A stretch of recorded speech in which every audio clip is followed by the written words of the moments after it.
Brandon Frame, the Senior Director of Social Emotional Learning at the Urban Assembly. And at the Urban Assembly, one of our biggest departments is the Social Emotional Learning Department, working with schools and districts across the country around social emotional learning. But we also, part of our work is to facilitate conversations and dialogues around social emotional learning. There isn't a school, there isn't a district, there isn't a community that hasn't talked about the importance of emotional intelligence, social emotional learning. So we have an opportunity here with an esteemed panel to talk about us as adults. Right? We know that we are here to do this work with our young people and to help them develop their social emotional skills through all the programming that you all offer, but we must model it. We must talk about how we're developing our social emotional skills and how we use those social emotional skills to be successful. So that's our conversation today. We're going to hear from our panel around how they do that. So we'll get started. And so we have a esteemed panel. So first I have Martine, who is the Director of City of Dallas Office of Arts and Culture. We have Amber, who's the Senior Vice President and Director of Client and Community Relations at PNC Bank. We have Harold, who's the Managing Partner at Cospero Consulting. We have Ania, who's the member of Big Thought's Community Action Team and Big Thought D Magazine Apprentice. And Umar, who is a student in the Fellowship Initiative with Big Thought. So to get started, the first question that we have here is, can you tell us a little bit about yourself and your professional and personal journey up until this point? And we'll start with Amber, you're right here. Thank you so much. Hello. What do I do now? How's that? Okay, great. Thank you so much for having me. A little bit about myself. As was mentioned, I'm Director of Client and Community Relations at PNC Bank. And so really what that means is I help oversee all of our philanthropy, our grant making, our charitable giving, and our sponsorships for PNC Bank in North Texas. And I've been with PNC Bank for 14 years. I've lived in North Texas for 6 of those years. And I've gone on a little journey from Florida to Alabama to Texas. Not moving again, I hope. My husband and I have 2 kids. They were an infant and 6 when we moved, and now they're 12 and 6. And that's a wild ride to have 2 boys of that age for those of you moms and dads and caregivers in the audience. And so they've really shaped a lot of my lived experience through young children and social emotional learning on my personal side, and certainly professionally. In our grant making at PNC Bank, we focus on early childhood education and helping underserved children ages birth to 5 enter kindergarten ready to learn. And through early childhood education professionally, social emotional learning is a real big part of the early education space and part of the high quality early education space. And so again, a lot of my own experience is through the lens of very small children and SEL. And so that's probably where you'll hear me remark from today. I'm Ania Hodges. Like they mentioned, I'm part of Big Thought's Community Action Team. Most of my experience has been in childcare. I started off with doing it for the church. I like to say I took care of babies since I was a baby. I started off at 12. So I worked with newborns to high schoolers. After that, I went on to be an RA at my college, which was actually really fun. Since 12, I wanted to be a journalist. So I started getting into that kind of realm. I started freelancing at around 16, published my first article at 17. And I freelanced, did some social media for nonprofits, and my cousin introduced me to Big Thought, did some programs for Big Thought, and now I am on the Community Action Team and the DMAG Apprentice. Good afternoon, you all. Mic check. Can y'all hear me? Great. Harold Hogue, I'm the managing partner of Cospero Consulting. Before leading Cospero, I actually sort of fell in love with all the type of work that we do, which I'll talk about shortly. In an 8th grade classroom in West Dallas. So I came here more than 10 years ago to be a teacher. That's where I started my work. That's where I found my purpose. And that's where I first actually learned about the framing of SEL.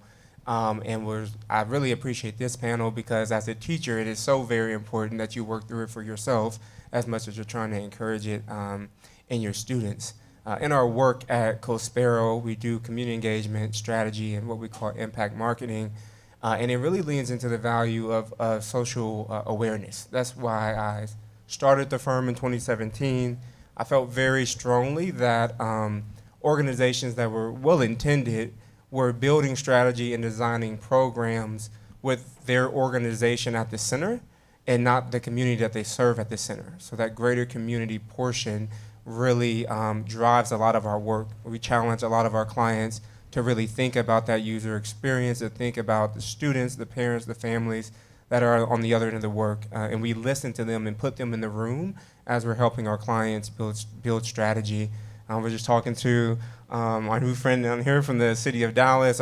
We helped draft the city of Dallas's first ever racial equity plan. We're really proud of the work that we did there. We've helped Big Thought think through some innovative work that is not hot off the press yet, but is coming soon, and just love the work we get to do both locally and across the country. Happy to be here with you all today. Hello, my name is Umar. I am a soon-to-be high school graduate. I graduated with my associate's degree in science at Dallas College not too long ago. I plan to be attending the University of North Texas in the coming semester. I'm a TFI captain and ambassador for JP Morgan Chase. My experience with social emotional learning is completely observer-based and through my personal experience, so that'll be what I'll be talking about today. Hey there. Congratulations, by the way. That's a big, I don't have to do that. What do you, seems like something that sound should do. Is it working? Or should I turn? I don't want to do all this magic. Okay, hey. Before transitioning here to serve the city of Dallas, directing their Office of Arts and Culture, I worked in the nonprofit sector, specifically organizations that are in the trauma-informed care sector, working with those organizations to integrate the arts to ensure that they could use the arts in a non-clinical therapeutic way to help the clients that they serve. Ahead of that time, I served as a dance educator well over a decade ago when SEL frameworks were introduced into the public school system in Atlanta specifically. So I'm really glad to be able to bring some of that experience forward to our conversation today. As you can see, we have a dynamic panel, lots of experience that we're going to get into, and with that, my first question is, when we think about developing our social emotional skills, we have these times where we can develop them, but it comes out when obstacles are presented. It comes out when the complex society that we live in calls upon our social emotional skills. So I want to start with Harold. Can you share an example of a time when you used social emotional skills to overcome a challenge or obstacle in your life or career? Sure, I'll use a career example for now. I mentioned earlier, a big part of what our firm does is strategic planning. Sometimes when people hear strategic planning, they might picture the last time they were in a room with Post-its and markers and thinking real big about the future. That's kind of the fun part, but one of the challenges that comes up with strategic planning, specifically in the social sector where we work, is you're kind of popping the hood and you're sort of poking at things to see if they still work. And this work, y'all know this because you do it every day, it's very personal. It's not just a job, it's more than a job. And so when you're starting to ask challenging questions about, actually, are we having outcomes from this program? Are we hitting the targets that we put in place? At times, right, there could be a lot of emotional responses, and we've learned that. So I don't jump straight there anymore after some challenges where we have gotten pushback and people can't even move to have a healthy dialogue because as adults we are working through our own emotions and things like that because we're so personally tied to the work. And so we've started actually in our strategic planning work, before we even get into the nuts and bolts, really creating space for folks to name their why, name why they are committed to the work, and really have these conversations about their own emotions so that we have a better understanding as a firm where folks are tied to the work, so we can have a better chance at navigating challenging conflicts as we make push them to make big strategic decisions for their organizations. Again, because at the end of all of that is impact on real people. And that's what's so important. And so we have started to embed that into a lot of our sort of initial work before we even look and talk about goals or outcomes or any of that, letting adults share the floor about, you know, their why and their feelings. And it's helped us a lot be able to move a little bit faster when we get to more challenging conversations because we've kind of built that relationship and that trust with our clients. Harold, I love that. I love how you just really elevated adult social emotional learning and its importance and how it's been beneficial. Martine, can we hear a little bit from you around what's an obstacle or a challenge that you've used social emotional learning skills to overcome? So, transitioning into a new leadership role is always a sensitive time because you don't know what you're inheriting. And so my experience now in the last 5 months, what I've found to be a challenge is how to establish a new climate, new culture that includes trust, right? And the element of mutual respect, and how to do that really quickly. And so for me, when you think about engaging social emotional skills, it's about bridge building, it's about meeting people where they are, having a true and invested interest in who you are and what brings you to the work that you do. Like, why do you work for this department? Are you quite passionate about the work you're doing? And how can I quickly support that passion and ensure that, I can retain you and ensure that you're growing in your role or growing within the realm of our office. So it's really about understanding people and what makes them tick, taking a step back from the product and just really shifting focus on the people. I love that as well, and I'm just thinking about anybody here that leads an organization or leads people and how important it is to have strong social emotional learning skills in order to effectively lead others and guide them to where you want to go. I want to come over to Amber, and if you can share a little bit about a time where you have had to overcome a challenge using social emotional skills. Yeah, that's a good question. I mean, the last 14 years for me have been corporate environment, and that's a lot of fun, and sometimes it's just not a lot of fun. And I find the biggest opportunities for my own growth in social emotional learning is after something has happened. When let's say it's really all about relationships and interactions with people that you work with. Unfortunately, you just either always don't get along with someone, or in my own case, I think I land in a particular way, and however I landed with that person and their experience is completely different. And that is a big eye opener and has been for me. And so I've had to really adjust how I come across to other people, or how I, in some cases be a little bit more gentler in that relationship, because how I landed is not how I intended. And the biggest learning opportunity and growth has been after that's been brought to my attention. And so you really have to take a big look at yourself and say, oh, geez, how did that happen? Has it happened before? What can I do to adjust how I work and grow with that person so that, they feel that they're able to bring their best to work every day, or that, I certainly am in their corner, and I want them to feel that, I care very deeply about other people, and I have to make sure that that comes through in my interactions. And so again, I do think one of the biggest growth opportunities is not necessarily just before, but maybe, hopefully someone is willing to give you some feedback on something that didn't go so well. And that's not fun for the individual. It certainly wasn't fun for me, but I really had to think about it and figure out what I could do differently the next time. Absolutely, and that makes me think about the idea of impact versus intent, right? And so there's the intent of what you want to say, with the impact on the person, and being able to maneuver through the difficulties when your impact versus your intent are not necessarily aligned. Very true. So I'm going to shift to another question, and I'm going to start with Ania here. And if you could share a little bit around, in your opinion, why is social emotional learning important for personal and professional success?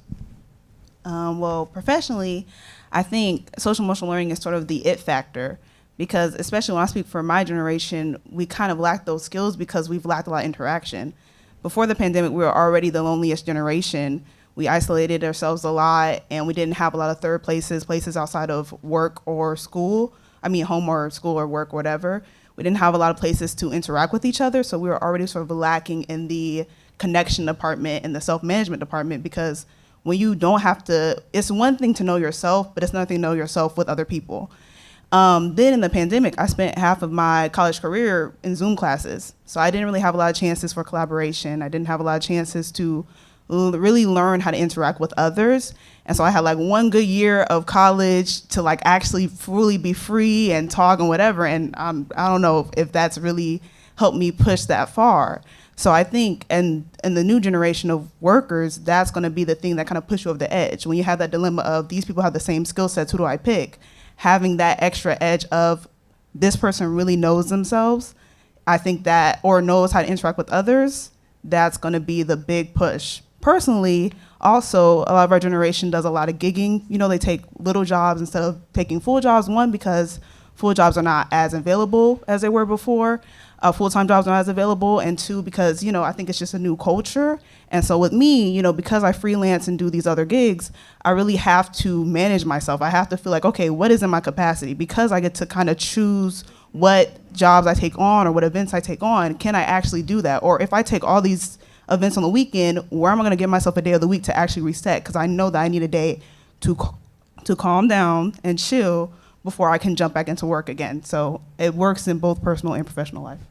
I mean, I really love what you just shared, and I hope that was really illuminating for everyone in the room, because I look upon the room, and when I mean, I'm 35, but I think when I was the same age coming out of college, like the gig economy that you spoke of wasn't actually something that was even available, right? And thinking about the importance of self-management and self-awareness around what gigs to take and your capacity. So I hope that everybody was just really listening to that and thinking about what our young people and the ones they were serving, what they're dealing with and what they're thinking through. So Umar, I want to come over to you, and if you could share a little bit, in your opinion, why is social emotional learning important for personal and professional success? Well, I don't have very many professional, not yet. But for my personal life, social and emotional learning is really helpful when you need to navigate difficult situations, whether that be with your teachers, with your friend groups, or with just people you meet every day. Like whether that be you're talking to a cashier or someone at the bank and you want to get your point across, or you're talking to your teacher explaining your situation, let's say why you missed an assignment or how you're not understanding the material in class. So it's easier to get your point across when you have these tools, such as, like, for example, I went on a trip to Minnesota, and one of the people who I was hiking with didn't really understand that, let's say I was having a hard time. I wasn't able to keep up with them. So I tried to explain that, oh, my pack is really heavy, I'm carrying a lot of gear, like, can we slow down? But they weren't really understanding it very well, so I decided, hey, would you guys mind switching backpacks with me? And then when they realized my backpack was more heavier, they decided to slow down. So I was like, I think they used to call this the golden rule, like, put yourself in other people's shoes. Mm-hmm. So I tried to put them in my shoes to see how they would feel. So, but yeah. Umar, thank you so much for giving us that real life example. Everybody's laughing because, like, oh, I know what you're talking about, right? So I love that, and so I want to build upon kind of what you both said, and I want to come over to Martine, and then I want to hear from Amber as well on this one. And we talked about the economy, the workforce, right? And you are in leadership roles and sit in interviews and what's coming in the door in terms of the next generation in terms of hiring. So how can we as a society better prioritize and support social emotional learning and education in the workforce? In the educational setting, I do think that social emotional learning should be prioritized just as much as any of the core content areas.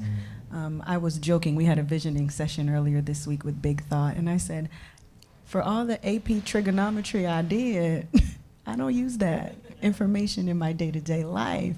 And so, it's time better spent preschool through 12th grade when you're building global citizens, when you're teaching kids how to be, collaborative, how to cooperate, how to be considerate. Those are skills that many of us need to learn one way or another.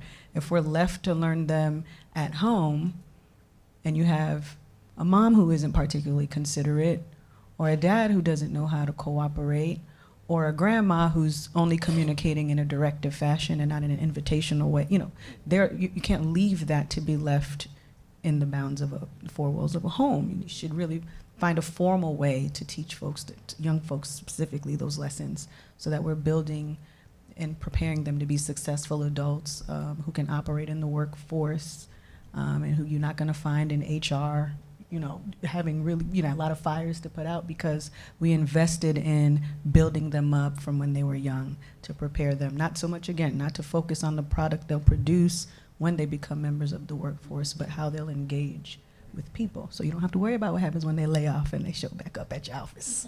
Okay? Just saying. Okay. Martina, I really love that. You really just called for the explicit and intentional development of social emotional learning skills in our schools and the programs that are doing out of school time. And one more note, I wanted to note that in the extracurricular setting, I'm from New York, and I trained in dance in New York, and the school that I trained in, while you could obviously take your ballet and your jazz, had a requirement. It was called Charm, and it was more of like an etiquette track. So you're learning your public speaking and your manners and the this and the that. They did split us by gender, so that gentlemen were learning very specific lessons and young ladies were also learning specific lessons. But just to be that mindful to incorporate that as a part of the training program is also something I think, a lot of youth-facing organizations that aren't particularly in the academic setting could be mindful about, to the same end. No, thank you. I'm going to come over to Amber for that same question. Yeah, no, thank you. I actually just learned a lot by you sharing. I cannot believe you spent 3 years in college virtually. That is shocking to me, and I never would have thought of that. It's so different from my experience and a lot of others. And then, excuse me, the whole gigging economy, it's so true. So I guess I say that to say I learned so much from our younger generations, and frankly, we count on you to teach us because we just don't know. We do not have that experience. And so as you go into the workforce, definitely I would just say walk in with your values held very high. I do think many companies, and again, I come from a corporate background, they really want for us to recognize these qualities of social emotional learning and really caring for each other. I do feel that obviously there's exceptions to that rule. I can at least speak for the company that I work for, is that people are everything. And our employees are everything, our clients are everything, our communities are everything. And there's probably a reason people work where I work for decades, because people are treated so well. We spend so much time at work away from, we have other choices. We could be with our family, we could be out doing something else. And if we're gonna spend the time together, it better be quality time and worth all of our time. So I encourage anybody entering the workforce or managing the workforce, hold those values very true, because we really do depend on you to teach us. And as we, at least in the banking industry, there's a whole lot of talk about back to work, back to the office. We've been back to the office for a long time. And the reason we do that is because banking is an apprenticeship business. We owe it to our younger generation to teach you the business, but then you're also teaching us something back about your generation. And I have a lot of faith and hope and excitement because I learn something all the time. It probably keeps us young selfishly. And, it's how we can kind of attempt to stay current, and we can relate to it in so many different ways. So, part of that social emotional learning is you want to be at a workplace and in a job where you can bring your best self to work every single day. And if you have a manager or colleagues or something of that nature that is bringing you down or not allowing you to do that, I would encourage you to really reevaluate it. And is that the place for you? Because a really quick story, I had one of the gals on my team was interviewing for another job in Houston, which I was completely supportive of. And one of the people on said team treated her really poorly. And I almost got emotional because I'm like, that's my Beth, that's my girl. Like, how could someone treat her like that? And she was a total stranger. So in those cases, let those red flags speak to you and make sure it's a place that you want to be, because you should be able to bring your best to work every day. I'm just loving this panel. I just want to take it on the road. I know we're recording and lots of people are watching. And so what I want to do is also hear from Harold on this question as well. You're doing a strategy, talking with different people. Tell us a little bit about society and prioritizing social emotional learning in education and the workforce. Yeah, it's interesting. I think both with our clients and as we were hiring our team, I know personally for me, I realized that I had a lot of relearning to do. You said people watching this, hopefully my mom's not. I love my mom, she's great. But I think one of the things that that generation was a grind culture of, not necessarily for me personally, instilling like that, you can be self-aware, but you can table what you learn in that awareness, right? I feel this, okay, but you still gotta go, right? And not really sitting in that space and honoring how you feel because we're pushing. And some of that in entrepreneurship has been okay, but there's been other moments where that's actually had negative impact. And so I think one of the things we talk a lot about with our clients, with our team as we're hiring, is like it's okay to be an adult relearning how to be in the world and how to perceive some of these practices. It's actually a lot better, and it helps us have better and stronger relationships with one another. And I think that's something I have to look in the mirror as a leader and say, like, you might be subscribing to some mindsets and some approaches that aren't serving you or clients or the company well, and to honor that and to be okay going on a journey to sort of make some different decisions. That's one thing I love about every summer we bring on like a group of interns that are typically like right out of college, or maybe they have like 1 or 2 years of work experience. And I mean, I'm not that old. I don't think I feel very old, but I'm not that old. But even the generation that's like my siblings, we have like a 12-year gap. They do teach me so much, and they hold a high bar for like how they view the world, and they're not wavering on it. And so I respect that, and I've learned a lot from that personally, just with how they value self-care, how they value being transparent and being honest, and not necessarily being political and trying to navigate around conversations. This generation can be very direct.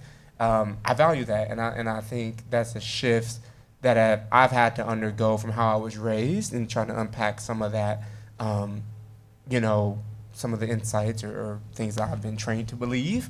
Some of it's good, but some of it, is best to be tabled sometimes.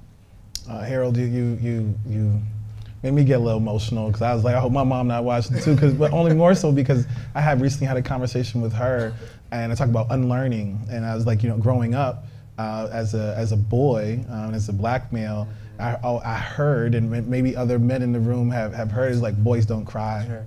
right? Boys will be boys, right? Yeah. And when you hear that and you start to take that in, what that looks like as an adult is not healthy, right? When your boys don't cry, we don't emote. So, and I had that conversation with my mom too, around like, I had to unlearn that in order to be able to move forward and navigate the world. Can I say something about that? Because that's so real. I have 2 boys. My oldest son is about to be 5 next week. And actually, it was another black male in public. My son is having a moment. And, I didn't do the thing that I think, some traditional black homes in public, is in our culture, you don't act out in public. We might snatch you up or grab you up, whatever. That's how I was. Let me speak for myself. I use I statements. I was snatched up. And again, there were some values learned in that, but not how I chose to parent my kid. And there was another guy that saw me interact with my 4-year-old, another black dad, and just came up to me and was like, man, I really respect how you, just engaged with him and let him have his moment, came eye to eye with him, and that's not about me, that's about him, and trying to, shift this generation of, it's okay, like, dad wants you to cry all the time, like, it's fine to be you and be in your skin. So all of that shows up in work and shows up in how we approach our work, how we lead teams, and how we lead our families as well. Outstanding. Man, listen, this is good. This is good conversation. How am I on time? Just want to make sure I got 10 minutes. Got 10 minutes, all right. And so I want to go over to Umar. And what advice do you have for individuals looking to improve on their social emotional skills and development? And how have you taken time to work on your social emotional skills? And what advice do you have for others? What advice I would have is, most of the time, like when I find myself like getting worked up, getting upset, I try and either, depending on the person, I'll take myself out of the situation for a minute and come back to it whenever I'm at a more level head, or go to the restroom, wash my face, cool off a little bit. Or if the person is more like confrontational, or they're a kind of person that, doesn't want to wait to settle it, I'll engage with them, try my best to explain my side, but you can't win every argument, so I'll just take the loss most of the times. But like, when it comes to like situations where if you win today, it doesn't mean anything if you win this argument, but if it means so much to them, I'll let it have it. All right, all right. And Ania, can you share a little bit? I think the biggest thing I've learned in my journey, especially working with kids, is empathy, having empathy for any type of youth or peer that I work with. Because like when I first started working with 4-year-olds, I was probably like 14 when I first started like leading like little groups of like kindergartners, and I didn't understand why like sitting down with a 5-year-old and telling him like logically you shouldn't be upset wouldn't work. Like I thought they'd be like, oh yeah, you're right, but they don't do that. And I was like, oh my gosh, well, how do I make them stop? But when you like put in like when you get in their shoes and you realize this is a very small person with full human emotions, huge emotions. And I've had, you know, over 20 years to regulate mine. I still can't regulate mine real. I still have breakdowns myself. I be throwing tantrums myself. And so it's like when you empathize with a little human being that has no control, no power, it really helps you kind of get in their shoes and be like, okay, this is where I am for you. I want to also, you know, shout out my Big Thought staff, because when I came on as a staff this year, and I've come from very like individualistic, kind of competitive other workplaces. So I've always been like, okay, how do I get mine? Or like just, I'm really tense. Or I'm so scared to make a mistake as well. But with them, they've always had this great balance of recognizing that I am new to the workforce for real, that I am, you know, 21, and being very gentle with me, but they also still respect my opinion. Anytime I make a mistake, it doesn't dock me down. It's just, hey, well, this is something that we actually do, or this is how to adapt to our work culture, because their work culture is different, values are different, and that's okay. But hey, this is what we value here. This is what our direction is. And so I just love the fact that they've sort of had their own SEL work to recognize or empathize with where I'm at, but still recognize my value as a human being. And that's really helped me grow the most that I've had in any other experience. Shout out Big Thought. Shout out Big Thought. Culture. So we got about seven minutes or so around there. So I thought, I'm sitting with this dynamic panel. I want to make sure we get a picture at the end so I can say that I know all of you. All right. So, and with that, we'll have from each person, and we'll start with Amber. What are your future goals, and how do they align with social emotional learning and development? That makes me think of my boys. I have 2 boys as well, so shout out boy dads and moms and caregivers. My boys are 12 and 6, and I generally don't think I know what I'm doing on a daily basis.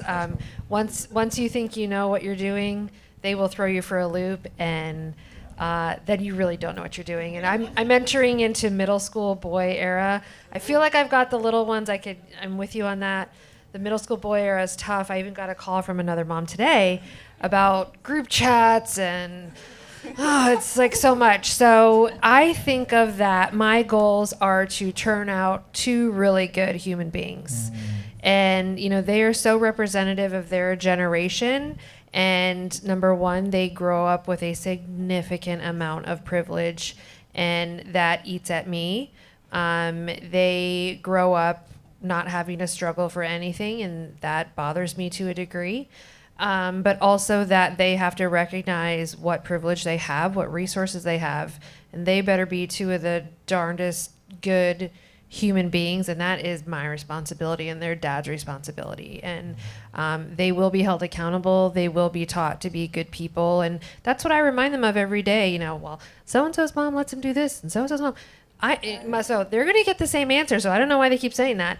I am not their mom. I am your mom, lucky you, and my number 1 job is to make sure you are a good human being. I mean, they should be saying that in their sleep. Yeah. So that is what we focus on. That is my hopes and dreams, are for my children to turn out to be really good people, and it's my biggest challenge every day, and something we just, you know, keep trying to chip away at. All right, good people. I love it. Want to hear from Ania? I think just the journey with experiencing, you know, social emotional learning kind of changed what I wanted my future director to be. You know, I wanted to be a journalist, and I still write, and I still do interviews and things like that. So I haven't really had to give that up, especially with the DMAG program. But, you know, at first, when I first started college, I wanted to like be a broadcast journalist. So like at this point, I was supposed to be on TV by now. But when I got involved, one with nonprofits, when I first started doing social media for nonprofits, I started off with one called Operation Tiny House, and they make tiny homes for homeless veterans. And I got to walk with them and like go meet the veterans, get their, what are your goals? Where do you want to live by? What do you value? Do you want to be by a church? Do you want to be by a community center? And when I got to see their heart for other people and how they give back, and then getting involved with Big Thought and seeing how they give to their community, it kind of, I don't know, in a way like softened my heart, or I really I love what I do, and I love helping, and I love, I want to create communities for people. I want everyone to have a space where they can rest. I want everyone to have a space where they can feel like they belong. And I want to create that for everyone, just like I've had a community and a village of people that have pushed me to be the best I can be. So I think I really like the nonprofit route. I really like the community building route, and that's where I want to go now. Oh man, that's hard to follow. I think future for me personally, what I've been thinking a lot about is, we're one of the very few Black-owned consulting firms in the country. There are a lot of amazing independent consultants, but one of the few that have full-time staff. And I think what we're thinking about a lot in the future is how not to just be comfortable now that we're in the room, but to keep pushing. In 2017, when I realized at school board meetings and city council meetings, man, nobody is listening to the community members at the mic, but everybody listens to the consultants. So that's why I started a firm. And it's to keep that same passion and that same energy, and not to just be comfortable to be there, but for us to keep pushing our clients to have the impact and to leverage their resources the best they can for the communities of color that many of them serve and work in. Well, I mean, how do you top that? I mean, y'all gonna think I'm shallow, but I'm just trying to make as much money as possible. That wonderful goal. Yeah, I mean, yeah, they want to further their careers, make beautiful human beings. I'm just trying to make as much money as possible and be as comfortable as possible, support as many people as I can, but yeah. The future's bright. The future's bright. So, I don't know, some 25 or 30 years ago, I learned about a role like the one I have now. The current director of cultural affairs in Atlanta got her appointment that long ago, and I thought, oh my gosh, that's such a cool job. I'm a young dancer, gonna transition into arts administration, and then I think I'd want a job like that. And so I have a job like that, and this has, for my lifetime, been my end goal. So I'll retire, and then I'm gonna chill, and that's that. With a lot of money. Can we just give them a round of applause, everybody here on the panel? There's so many themes that we heard today around social emotional learning, but one is that we need to prioritize it. We need to do it explicit and intentionally. And what that makes me think about is, as we do that, we heard everybody here talk about their strengths, challenges, and needs around social emotional learning, and thinking about who we serve. And everybody's here to work with young people across the city of Dallas and the Metroplex as a whole. I'm really happy to be here. I'm a Dallas Cowboys fan. I live in New York City, so I'm just really happy to be here in Dallas because Cowboy Nation, I'm a season ticket holder and I live in Go Dallas. Stars. Yes, and the other teams too. Go LeBron, but yes, in hockey, I like hockey too. But nonetheless, what I want people to think about though is, as we talk about, everybody here talked about their strengths, challenges, and needs around social emotional learning, and thinking about the young people that we serve. What does it look like when every single young person in Dallas, right, in the DFW, can talk about their strengths, challenges, and needs around their social emotional skills and their academic skills, right? And what does it look like when they can do both, right? It sounds like Dallas, sounds like DFW is an amazing place to live. It sounds like Texas is an amazing place to live. It sounds like the United States of America can be an amazing place to live. So as we leave here, we think about the intentional and explicit development of social emotional skills. Thank you to Big Thought for allowing this conversation to happen, and I hope that everybody has a great rest of the KICS conference.